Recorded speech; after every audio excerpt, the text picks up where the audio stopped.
Nous quittons Rapallo pour une croisière en direction de Portofino avec escale à Santa Margherita Ligure, un trajet d'environ 30 minutes dans le golfe de Tigullio. Yacht somptueux, villa de luxe, palace 5 étoiles nous donne une idée de la catégorie sociale des résidents. De la cité médiévale, il reste encore un bout de mur d'enceinte.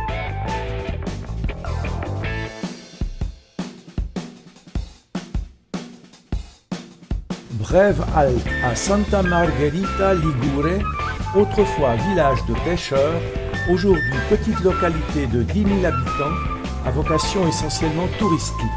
Sa réputation est celle d'une petite ville chic et élégante avec une plus grande authenticité que sa voisine Portofino, victime de sa célébrité. C'est aussi la porte d'entrée au parc naturel de Portofino. Le nom Portofino dérive du latin Portus Delphini, ça veut dire le port des dauphins. C'était Pline, l'écrivain romain, qui pour la première fois a utilisé cette expression pour souligner la liaison entre les gens de Portofino, qui étaient des marins expérimentés, et la mer. C'est vrai qu'encore aujourd'hui, on peut définir Portofino comme le port de dauphins car il fait partie du soi-disant triangle de cétacés. C'est un triangle de mer qui se trouve entre la Ligurie, la Corse et la France, dans lequel on peut voir les baleines et les dauphins. On trouvait Portofino déjà dans les cartes de l'époque romaine, car si vous regardez, la renommée de Portofino a été causée par sa position. Il s'agit d'une petite crique qui est bien protégée par la montagne même. Donc on l'utilisait déjà comme port d'escale à l'époque romaine pendant la navigation le long de la côte. Mais le village que vous voyez se développait au Moyen-Âge comme les autres.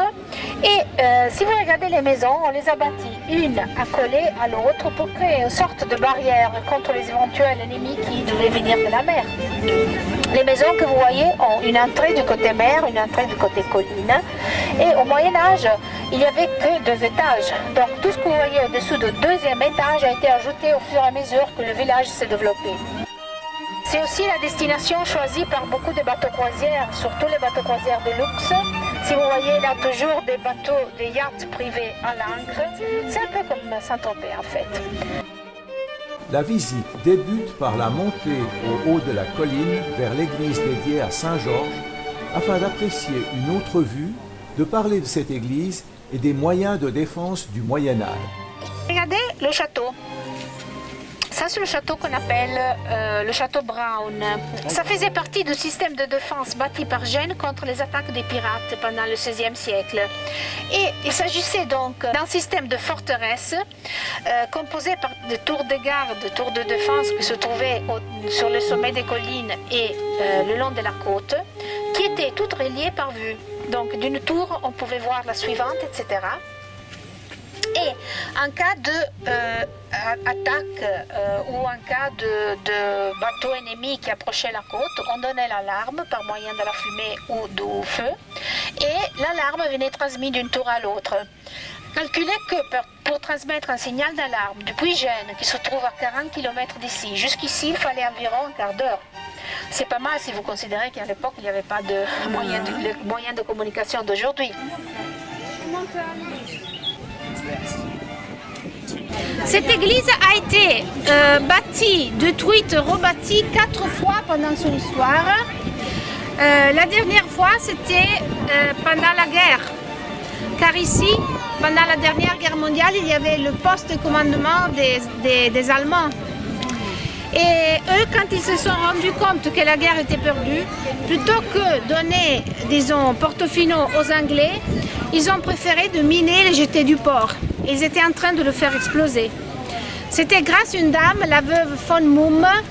Elle était allemande, mais elle avait marié un Anglais. Mais elle était vraiment amoureuse de Portofino.